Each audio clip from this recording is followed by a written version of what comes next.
Hello and welcome back to English Today. This is the second DVD of the beginner level, and in this DVD you will see 3 more episodes of our story, That's Life. And then in our special TV programs there will be a debate about low-cost airlines and an interview with a sports expert about football training. Then, in the grammar section, we will study the simple present, frequency adverbs, some and any, there is, there are, and also making suggestions. Now remember, if you have problems understanding anything, use the subtitles. Okay, so enjoy studying and have fun.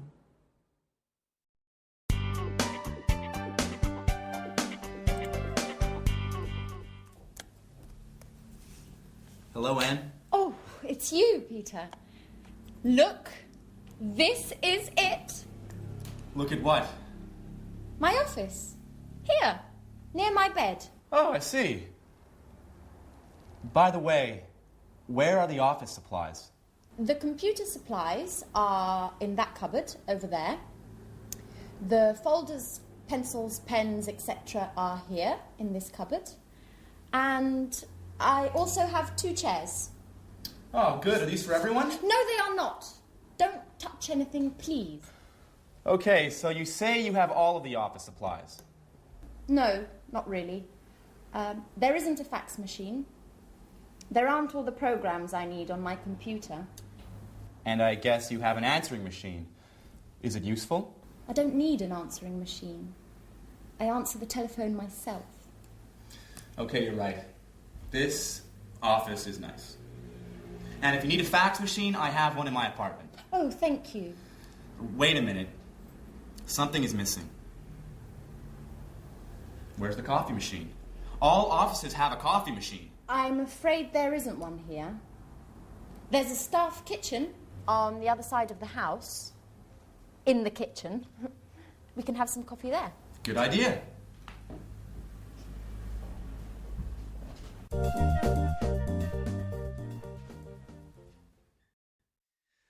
Hello and welcome back to English Today.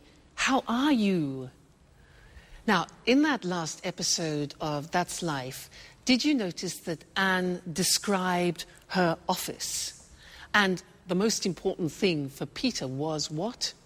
The coffee machine. Strange. Now, I want to look at the language that Anne used. She used there is a and there are some. Let me explain that to you. Now, if you have a single object, for example, like a glass, then we say there is a glass on the table, or there is a hat on the table, or there is a computer on the table. Okay? Now that changes when we have more than one object. Like these pens, for example. We say there are some pens on the table. Okay? There are some pens on the table. And therefore, in this example here, books, there are some books on the table. There are some CDs on the table. So you see how it changes. Now, let's go and look at that on the screen. You can see it written. So we said, with singular objects, we say there is. The examples are, there's a computer in Anne's office. There isn't a fax machine. That's the negative. There isn't a fax machine. There's a table in the studio, and there isn't a coffee machine, which Peter can't believe. Now look at the plural form. We say there are some office supplies in the office, and there are some pens and pencils, okay? And we also use that for the exact number of plural objects. So, for example, there are 2 chairs in Anne's office, and there are 4 pictures, for example, in her studio. All right, so that's an introduction to there is and there are some. Now, in the next lesson, we're going to look at the difference between some and any, which is very important. So listen out for that in the next episode and then come back here and we'll work on it. All right? See you later. Bye. Do you want milk with your coffee? There's a bottle in the back of the fridge. I prefer it without milk, but with some sugar. Oh, I'm afraid there isn't any sugar. Well, that's okay. Black coffee is good too. Do you have any of those great cookies? Oh, yes. There are some cookies over here.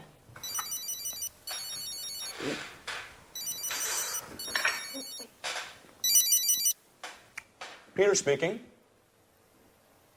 What? An audition?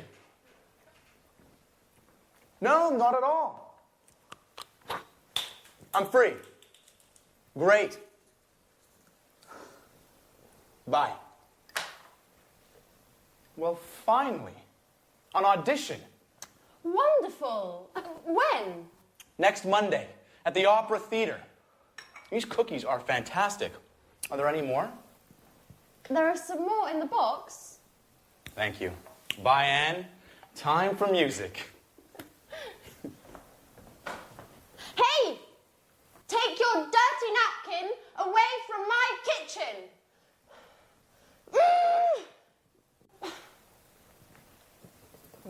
It's nice to have you as my new office neighbour.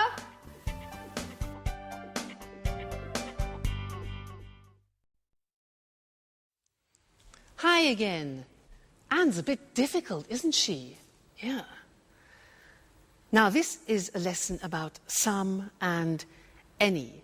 Remember, Peter said, "Can I have some coffee and some biscuits?" Well, I want to talk to you about that right now. Now, in order to understand some and any, we have to understand the difference between countable objects and uncountable objects. So, these things here are ingredients to make a wonderful English lemon cake. Let's divide them into countable objects and uncountable objects. Let's start with these. Now, these are lemons. Countable means you can count them. Uncountable means you can't count them. Can you count these? Yeah, 1, 2. So, these are countable, so there are some lemons. Now, what about these? These are nuts. Can you count these? Yeah, 1, 2, 3, etc. So they are also countable. So we say there are some nuts on the table. Now, what about this? This is marmalade. Now, can you count marmalade? Well, you can count the container, but not the marmalade inside. So this is uncountable, and we say in English, there is some marmalade. It's a singular verb. So we put it here, it's uncountable. Okay? Now, let's look at this. What's this? This is salt. Salt. Now, is this countable or uncountable for you? Countable or uncountable? Well, it is very difficult to count all the little bits of salt. So this is uncountable. We put it here, all right? Now, next thing, these two. Eggs. Countable, uncountable, 1, 2, countable. There are some eggs. This here is spices. Spices. Now, these you can count. So we say there are some spices. What about this? Milk. You can count the bottle, but can you count the liquid? No. So all liquids are uncountable, and we say there is some milk. There is some milk. So singular verb. Put that there. Now, what have we got here? Butter. Butter. Can we count that? Well, we can count a packet, yes, but the butter inside? Exactly, no, we can't count butter. So there is some butter, we put it here. Good. Now, what else have we got? Flour. You know, flour we use to make pizza, to make cakes. Is that countable? Exactly, it's not countable. It's like salt, like sugar, like coffee. So we put this here, uncountable. And the last thing, this. What's this? Water. Is water countable? No, it's not. So water goes with the uncountable. There is some water. It's quite difficult, hey?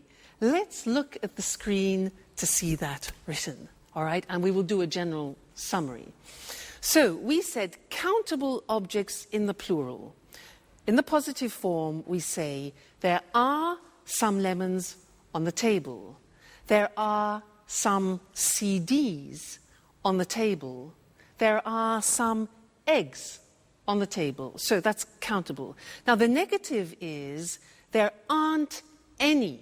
We use any. There aren't any cigarettes on the table. There aren't any biscuits. Important. Any for the negative. There aren't any magazines, for example. All right? Now, questions. Here again, we use the word any. We use any in the negative and any in the questions. So, are there any glasses on the table? Are there any books on the table? Are there any pens? All right, so some in the positive, any in the negative, and the question form. Good. Now, let's move on to uncountable objects. These ones here. The examples are, there is, singular verb, some sugar on the table. There is some flour on the table. There is some water on the table. Okay? Negative, again, we use any. We say there isn't any bread on the table. There isn't any wine, a liquid, on the table. There isn't any chocolate on the table, all right? Questions, again, with the singular verb and any. Is there any money on the table? Is there any pasta? Unfortunately not. And is there any beer? Okay? Now, I want to add one more thing to this lesson, and it's the words this, that, these, those. Let me explain. With one object, you say this CD when it's close to you. This CD. But when it's distant from you, far away, you say that CD. This, that. All right? We hear this very often. Let me take two. Plural. Now we say these CDs. When they're far from you, we say those CDs. Okay? So these, those, one, this, that. Let's see that on the screen. So this book, plural, these books when they're close to you, and that chair, for example, and those chairs when they're distant from you. That's a big lesson, hey? There's a lot to remember. So we have some and any, countable and uncountable, this, that, these, those. Whew! You have a lot to do at home to study there. Anyway, no problem, because you're great students. So we'll meet again in the studio very soon for some more English. Take care. Bye for now.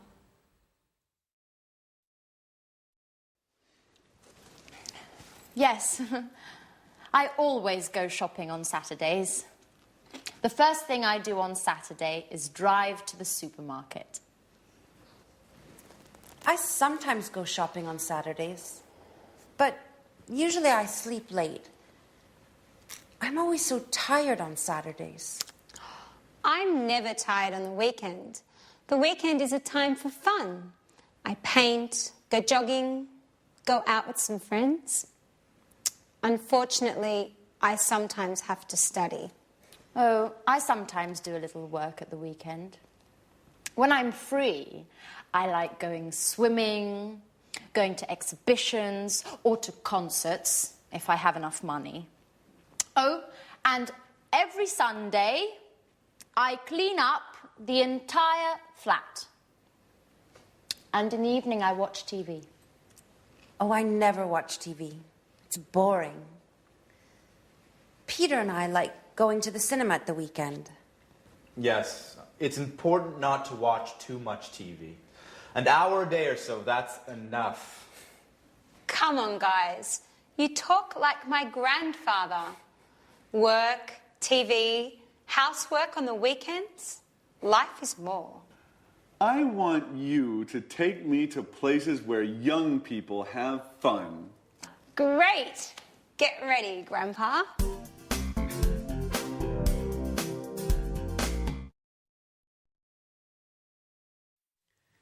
Hello and welcome back again to English Today, your live English language program.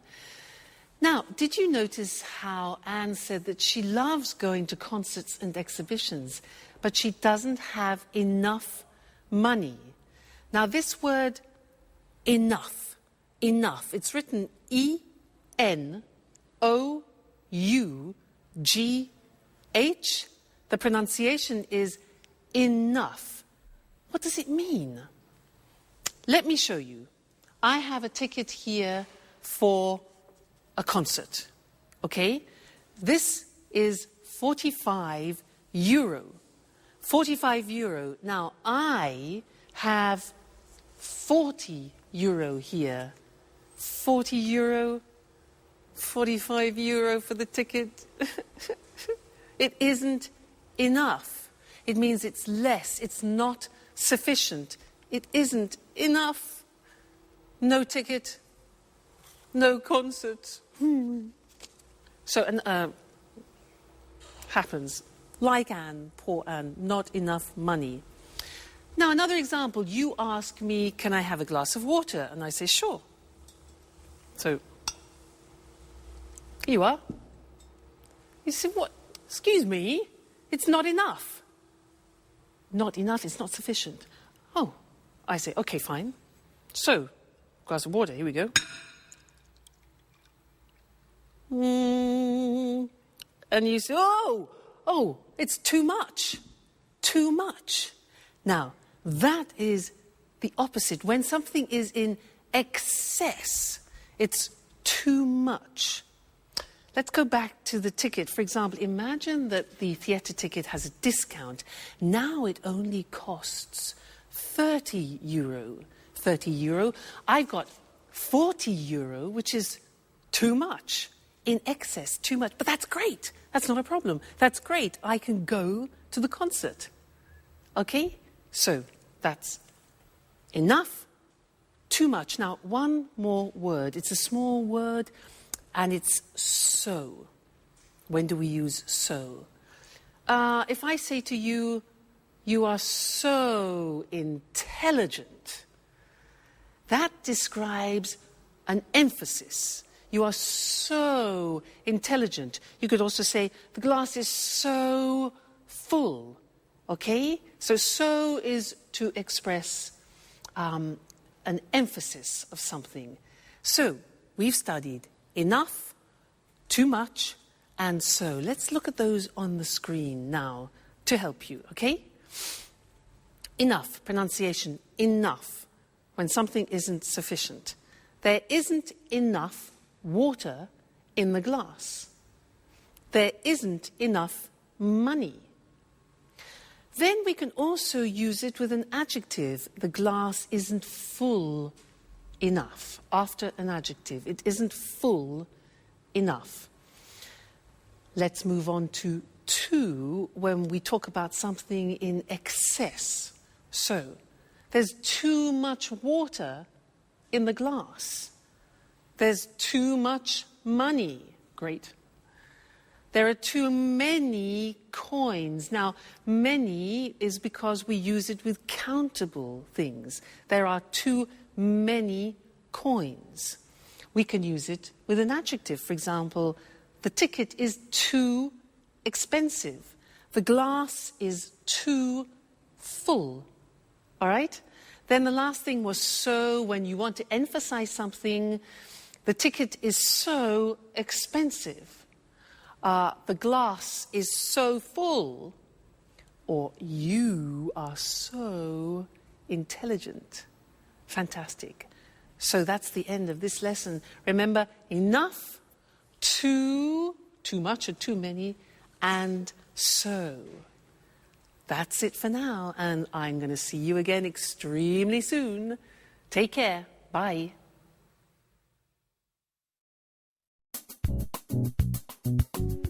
Work is so hard, guys. I wake up at 6:30 every day, have breakfast, and take the train to work. Every day. I know. I get up at 7, but I have a friend at work who usually gets up at 6. Why? That's too early. It takes him an hour to drive to work. Wow, that's a long drive. Yes. But he lives in the country.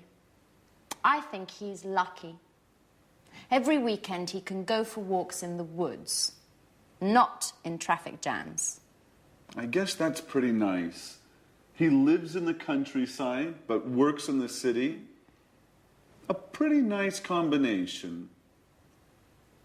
What about you, Sharon? What time do you wake up? I usually get up at about 9 o'clock, but I live in the city. It's easy to get to work. Yes, but you get home very late. Often 6:30 or 7. You know, I sometimes have 5 or 6 groups of tourists a day. You work too much, my dear. And you sing too much, Peter.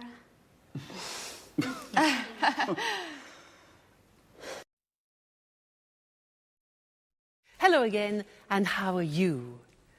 Now, from that last conversation, we learned that Sharon works too much and Peter sings too much. How about you? Do you work too much? What time do you get up in the morning? 6:45? 7 o'clock? 7:15? 7:30? Well, I'm going to describe my typical day, and I'm going to use the simple present to do that. All right?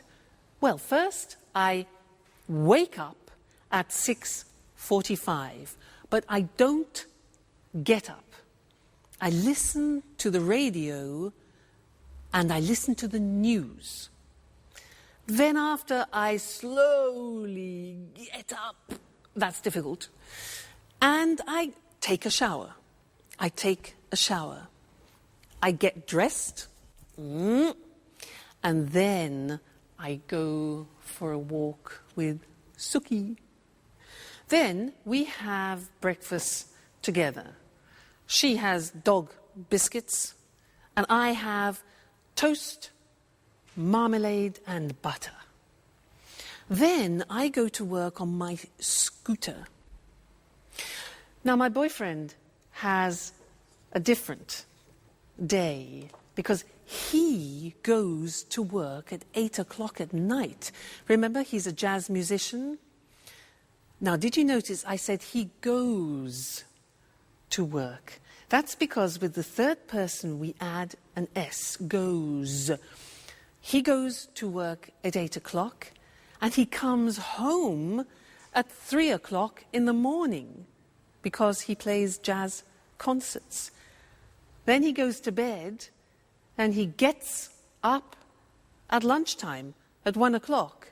So we meet at dinner, which is we don't have much time together. But that's life. Now that was the simple present tense, and now we're going to see that on the screen. Very, very important, this grammatical form.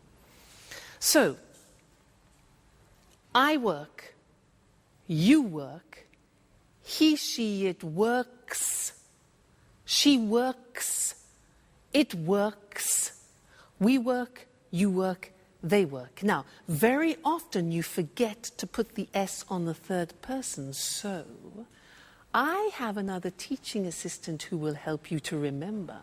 Mr. Snakes. He is here to help you remember to put the S on the third person. So listen. I work at home. You work every day. He works at night. She works in an office. It works all week. We work together. You work full time.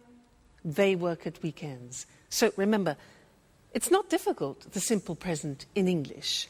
I work, you work, he works, she works, it works. Don't forget, Mr. Snake, don't forget the S, the third person. All right?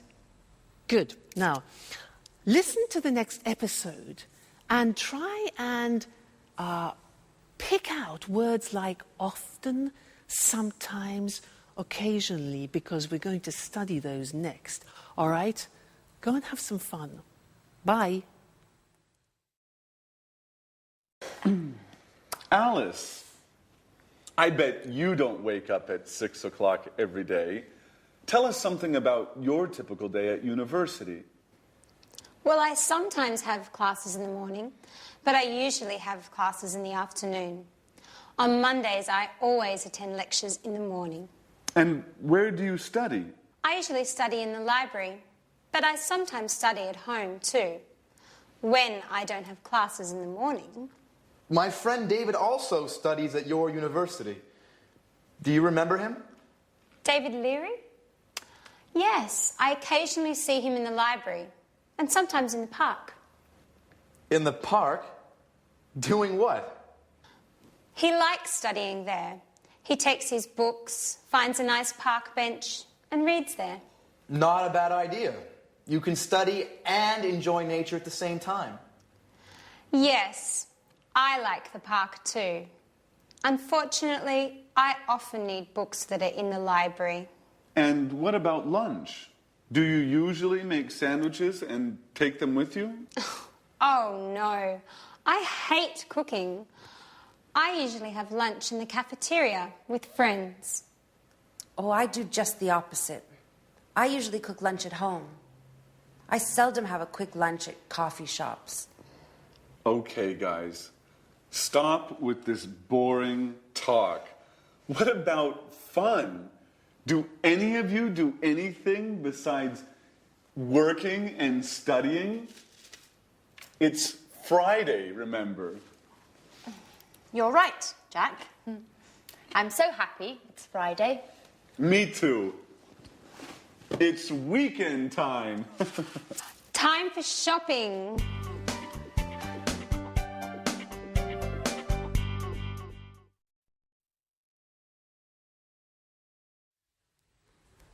Jack really knows how to provoke Anne, doesn't he? Did you notice those words? Sometimes, always, occasionally? Because we're going to study those now.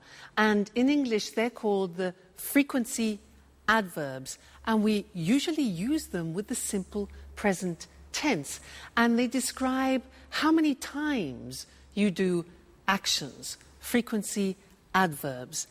Now, to help me introduce them, I have another teaching assistant. This is, ta-da, Mr. Dinosaur. Mr. Dinosaur is here to help you with the frequency adverbs. Dinosaur, D-I-N-O-S-A-U-R. Now, let's see at the screen how Mr. Dinosaur is going to help you. Well, look at the screen. Now, we're talking about adverbs of frequency, things which describe how often you do something, like habitual actions. Dinosaur. Look at the screen. We have D-I-N-O-S-A-U-R. Now, these letters represent a frequency adverb. Let's see if you can find them. What do you think O is? When you do something a lot. Yeah, often. O is often. What about N? When you do, N is never. Good. N is never. What about A? Something that you do a lot. A is always. Good. What about S? S is sometimes. Very good. Sometimes. Now, U is for usually. Usually, it's a habit. What about R? R stands for rarely. That's difficult to pronounce. Rarely. And the last one, look at the top. We've got D. Monday, Tuesday, Wednesday, Thursday, Friday, Saturday, Sunday is a bit strange, this. Every day. All right, so those are the main frequency adverbs. Every day, never, often, sometimes, always, usually, rarely. You notice sometimes is also the same as occasionally, and rarely, another way to say rarely is seldom. Okay, now, the important thing about Mr. Dinosaur and the frequency adverbs is where to put them in the sentence. Now, look at the examples. We put them in front of the main verb. So, I never go out. You always arrive late. He usually gets up at 7. She rarely plays tennis. It often rains in England. We sometimes watch TV. You occasionally drink wine. And the last one is different. Every day they drive to work. Usually every day we put at the beginning. But the others are always before the main verb and after the subject. Now, one problem. There is an exception to the rule, which is typical of the English language. And what is the exception? The exception is the verb to be. The verb to be is always an exception in English. Let's see how that works. Look at the example. He isn't often late. We are sometimes in a hurry. You see the position. The position of the frequency adverb is after the verb to be, not before. And that's the rule. So he isn't often late. We're sometimes in a hurry. They're never at home. And I'm always tired. So those are the frequency adverbs, very important, and we use them to describe our habitual actions. Now, in the next episode of That's Life, listen for this word, enough. Enough. It's a very strange word, because we're going to talk about that in the next lesson here in the studio. So, go and see That's Life. Bye.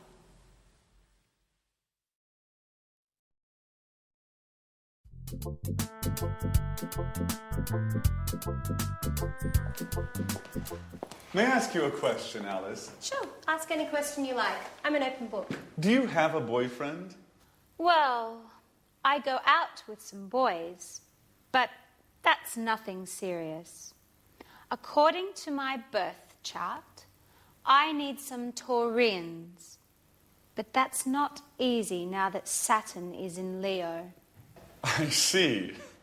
Anyway, I think you have a strange relationship with boys. Oh, no.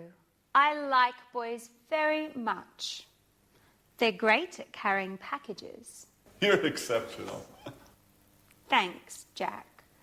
But now, stop talking about me. Let's talk about you. What do you think of me? No, really. I'm curious. What do you do at work? Oh, nothing special. You know Speedmaster, the sporting goods factory. Yeah, sure. They produce wonderful running shoes. What department do you work in? I'm a sales manager. Last month they gave me a promotion, and now I'm responsible for Southern Europe. That's why I moved here. Wow, that's really interesting. You must be very good at work. What exactly do you do? Oh, basically, I look for new clients and keep them informed about new product lines and take care of their requests. What kind of requests do they have? Oh, they often ask questions about new models and prices. What do you do if they want a discount? Well, basically, I don't get mad. I listen to them and then I tell them no. Well, seriously speaking, it depends. Each client is different. If they're important, I try to make an agreement with them. Hi, Anne. Hi, Sharon. Where's Peter? Oh, Peter's preparing his audition. Well, tell Peter I wish him good luck. Do you really care?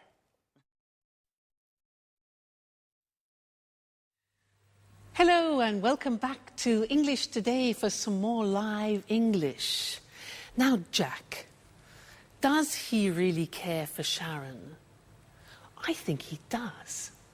Let's ask Mr. Monkey. Mr. Monkey, does Jack really care for Sharon? Mr. Monkey. Yes, he agrees, he cares. Now, in that episode, there were a lot of questions, and I want to practice that with you now. And to do that, we are going to have a quiz. I am going to change profession. I am no longer an English teacher. I have a different job. I will ask 10 questions. I will give the answers, and you must guess my new job. Now, if you guess it correctly, I will play a flight for you to go to London for a romantic weekend. How about that? Flight to London? So 10 questions. Listen carefully. Number 1. Do I work in an office? No, I don't. Number 2. Do I work outside? Well, yes, actually, I do sometimes work outside. Next, do I have special qualifications? Oh, yes, I have special qualifications for my job. Okay, next one.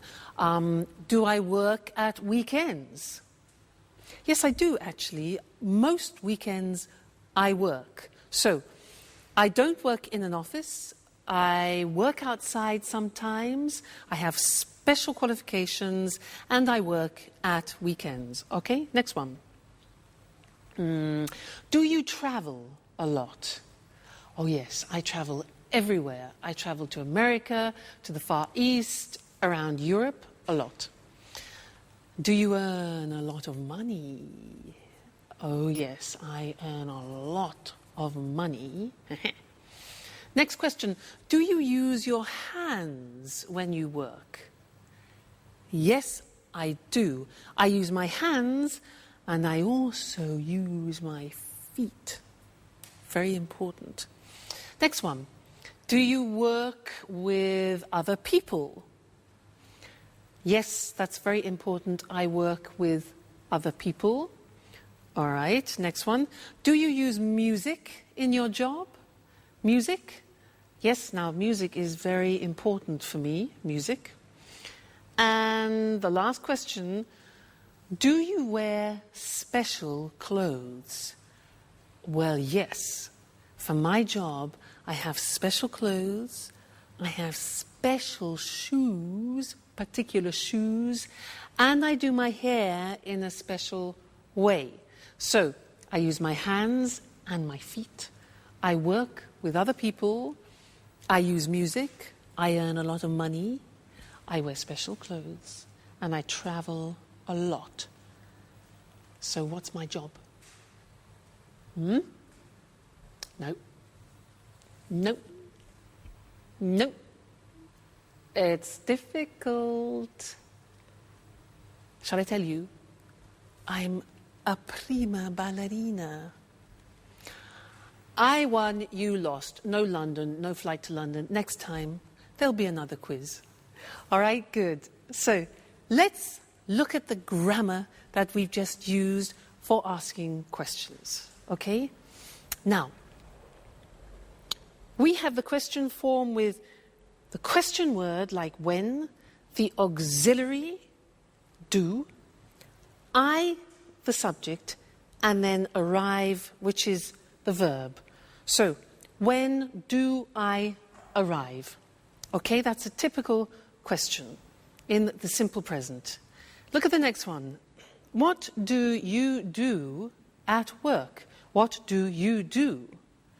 Next one now, this is important, and we need Mr. Snake, because it's who does he work with? Remember, does, third person, the S, do becomes does. So, who does he work with?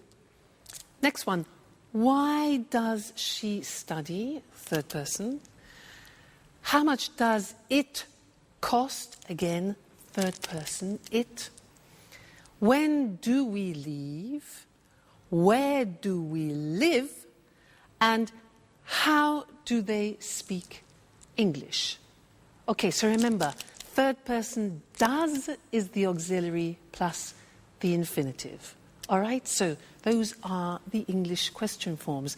Now, in the next episode, listen out for the negative form, and then we'll study that together. Okay, so have fun studying, and I'll see you again very soon. Bye.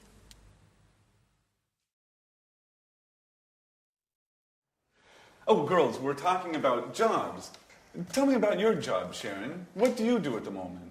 That's an interesting question. Really? Why do you say that? Well, you know I have a degree in archaeology, but now I'm doing something quite different. Do you have a part-time job? No, unfortunately, it's a full-time job. I work for a travel agency. Oh, what do you do? I give tours around the city. I bring tourists to monuments and museums and other interesting places. Oh, that's nice. Could I have you as a tour guide for one day? I'm sorry. I only work with groups, usually with Japanese people. Oh, well, I'm a black belt in karate. Very funny, but it's not enough. It's too bad. Anne, stop cleaning for a moment. Sit down and tell me about your job. Okay. I work in a publishing company. Oh, so you work with famous writers? Not exactly. I don't work with the writers. I just read their proofs and correct them before printing. By the way, do you know Paul Taylor? He works with you, right? Yes, but we don't work in the same department. He works in the advertising department. But we are good friends. Every weekend we play tennis together. Play tennis? I'm jealous. Do you play tennis too? Do you want to play with us? Well, just joking. I don't play tennis that well. Only karate.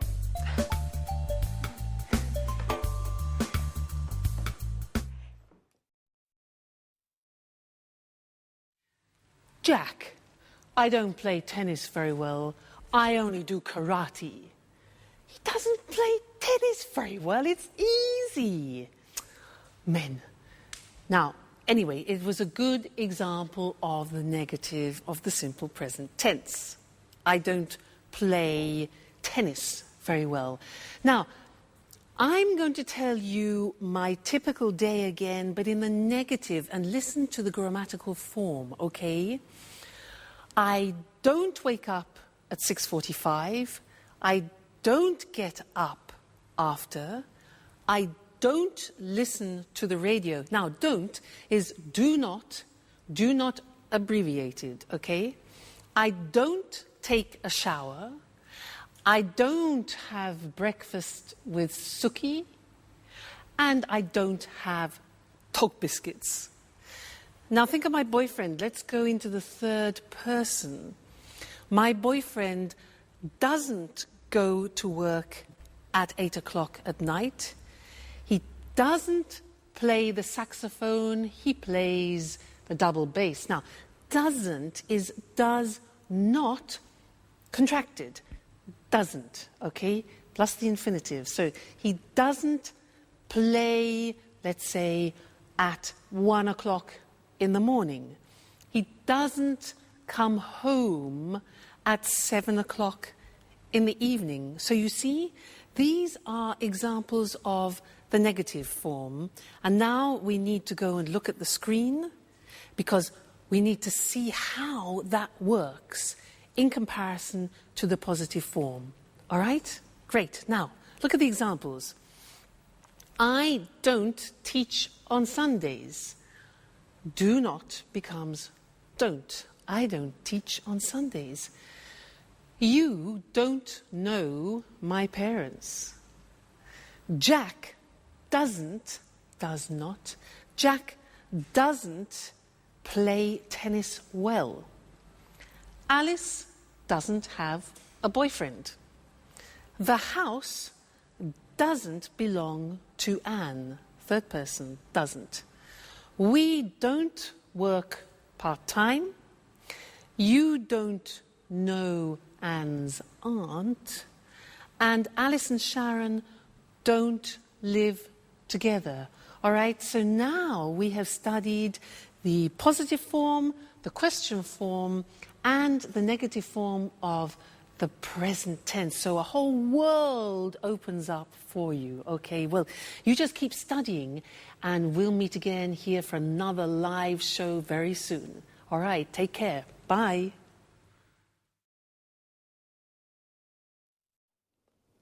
Good evening from Eric Brown. Welcome to another edition of Let's Talk. With me here in the studio are Marie and Tom. Hello, Marie. Hello, Tom. Hello, Eric. Well, today, let's talk. Let's talk about what, Marie? Low-cost airlines. Very interesting. You're right, Eric. You know, there are 90 low-cost airlines in Europe today. Really? So many? Yes, that's right. 90. Lots of people fly with low-cost airlines. Of course. It's very cheap to fly with these airlines. It's not always cheap, Marie. It's cheap to fly midweek on Tuesday, Wednesday or Thursday, but it's not cheap to fly at weekends on Saturday or Sunday. But are the planes safe? Yes, the planes are usually new, so they are safe. That's good. It's important to fly in safe planes. And what about the tickets? Is it easy to find them? Yes, it's very easy. I usually buy my tickets online with my credit card. Well, I travel a lot. Really? You're a real expert on low-cost airlines, Marie, aren't you? Yes, I am. My boyfriend lives in Berlin. Oh, and how often do you visit him? I go to see him twice a month. Oh, I see. And are the flights on time? Yes, they're usually on time. I leave work at 5:30 in the afternoon and arrive at the airport at 6. Perfect for the check-in. That's very convenient. You're lucky, Marie. Usually low-cost flights leave from airports a long way from the city. What time's your flight? At 7 o'clock. You're really lucky, Marie. Usually low-cost flights leave late at night or early in the morning when it's not convenient. Yes, that's true. And yes, I am very lucky. Is there any food on the plane? Yes. Passengers buy drinks and snacks. Remember, the drinks and snacks aren't free. You have to pay even for a glass of water. That's true, but it doesn't matter. I arrive in Berlin at 8:30, just in time for a pizza with my boyfriend at Bella Napoli. A very good pizzeria. The best one in Berlin. Oh, that's great. But for us, it's time to say goodbye. Okay, low-cost airlines. Today, there are many low-cost airlines throughout Europe. They are very easy to use, and they are cheap. And the planes are safe, and they are usually on time. Very interesting. Very, very interesting. Thank you, Marie. Thank you. And thank you, Tom. Thank you. And goodbye. And see you again soon on another edition of Let's Talk. Well, low-cost airlines really make traveling easy. For many people, flying is very simple, like taking a bus. Now let's take a look at some very useful vocabulary and expressions you just heard. The check-in is the place where you show your passport and leave your luggage. In English, it is also a verb. We say, I check in at 7, or where's the check-in for Berlin? When we talk about cheap prices, we mean it doesn't cost very much, and expensive means it costs a lot. My ticket to Berlin is 600 euros. It's expensive. Your ticket is 100 euros. It's cheap. Her ticket is 30 euros. That's very cheap. To say what airline we use, we say fly with, followed by the name of the airline. I fly with Air Liverpool, or the type of airline. I fly with low-cost airlines. And what about when you want to ask if the plane is late? We can say, are the flights on time? If the flight is at 7 and it goes at 7, it is on time. But if the flight is at 7 and it goes at 10, it's late. Marie said, I buy my tickets online. This means she uses the internet to buy her ticket. What other things can you do online? Here are some examples. I reserve hotel rooms online. I don't call the hotel on the phone to reserve a room. I use the internet. I check my bank account online. I use the internet to see how much money I have in my account. I pay my bills online. I use the internet to pay the electricity bill, the water bill, the gas bill. Wow, we can really do a lot of things online. Okay, just 2 more things before we say goodbye. The first is frequency. When we say how often we do something, I asked Marie, how often do you visit him? And she said twice a month. Twice a month means 2 times in a month. Once a month means 1 time in a month. But when we do something more than 2 times, we say 3 times a month, 4 times a month, etc. Even if we change the period of time, the structure of frequency remains the same. For example, we can say once a day, twice a week. But remember, we say 3 times a year, 4 times a week. One last thing. Notice the preposition after arrive. When we arrive in a place like a station, airport, shop, we say, I arrive at the airport at 6. But when we arrive in a city or country, we say, I arrive in Berlin at 8:30. So, we say, I arrive at the station, I arrive at the airport, but I arrive in London or I arrive in Madrid. That's about it for now. Take care and see you soon. Good afternoon to everyone. Welcome to Sports Special, the program dedicated to all sports and all sports fans. I'm Eric Brown. In the studio with me is John Forbes, our sports expert. Well, John, what are you talking about this afternoon? Football. Great, my favorite sport. It's not only your favorite sport, Eric. Millions of people love football. Of course. It's a fantastic game, the best in the world. Well, maybe, but remember, Eric, football isn't only about fame, success, and money. Oh, a lot of money. Professional footballers earn millions of euros. That's true, but football is also about hard work, fitness training, stretching, and jogging almost every day. Really? How often do professional players train? They go jogging every day at 8 in the morning, and then they work out in the gym. Ah, so much exercise. And that's not all. Really? What do you mean? Well, they also practice football 3 or 4 times a week with the team. And where do they train? They usually do fitness training at the football ground. First they do stretching, then they practice shooting.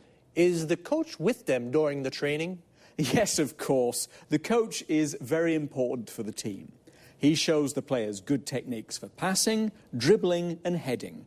And he decides who plays in the matches. How many matches are there in a football championship? 30, more or less. You know, football championships take place in the winter, usually from September until June. And when do they play matches? At weekends, but the big clubs also play during the week for the European Cups. Oh, championships, European Cups, training. Footballers are very busy. Yes, they are. The only time they rest is in the summer. Well, holidays only in the summer, but what about fun? For example, can the players have a beer after a match? Of course, Eric, especially if they win. A beer is a perfect way to celebrate a victory. Well, a footballer's training routine is very hard, but it is very rewarding too. Okay, thanks to our expert, John Forbes. And goodbye to all football fans and sports lovers. See you again soon for a new edition of Sports Special. First of all, football and soccer are the same thing. Football is the British word, and soccer is the American form.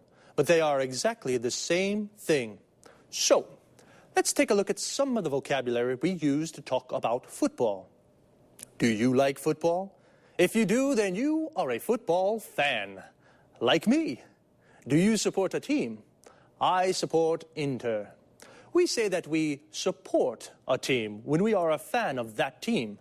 So, what is a team? It's the group of players that play together. For example, Manchester United is a football team. A person who plays football as a job is called a professional footballer or a professional football player. Footballer and football player are the same thing. A football player is a footballer. And every team has a coach. A coach is the person who prepares the team. He teaches techniques and how to play well.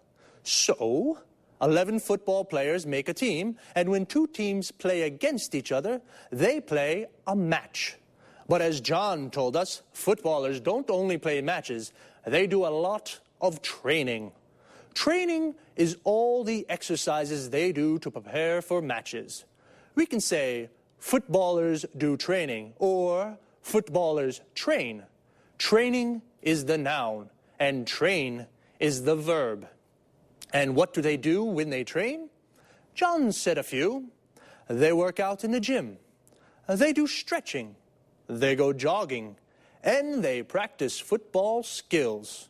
John also mentions some of the skills or techniques that footballers practice. Passing, which means to pass or kick the ball to another player. Dribbling, which means to move the ball forward with the ball. Shooting, which means to shoot or kick the ball into the goal. And heading, which means to hit the ball with your head. It's a lot of hard work. I think they definitely deserve a beer when they win. Well, that's all from me for now. Take it easy. See you next time.